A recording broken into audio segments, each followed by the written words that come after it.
Nakikita niyo yung cellphone ni mama ko, mga kachika. Ayan. Itatago natin yan kasi kung saan-saan lang nilalagay. Titingnan natin kung ano yung reaction niya. Samahan niyo ako. Hawak na natin yung cellphone. Hintayin na lang natin hanapin.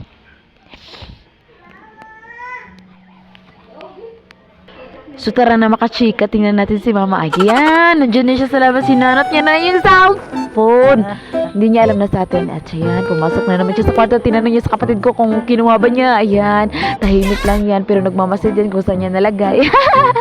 And sa point na nga yan, inutosan niya na yung kapatid ko na tawagan yung cellphone niya. And yun nga, hanap na naman siya sa labas. Tapos ako dali-dali akong pumasok doon sa kwarto kung talagang nagre-ring yung cellphone ni mama.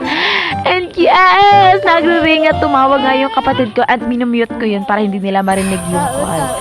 Tapos, in-answer ko, sinubukan kong kunwari scam. Pero naririnig pala yung boses sa labas kaya na, "Huli tayo!"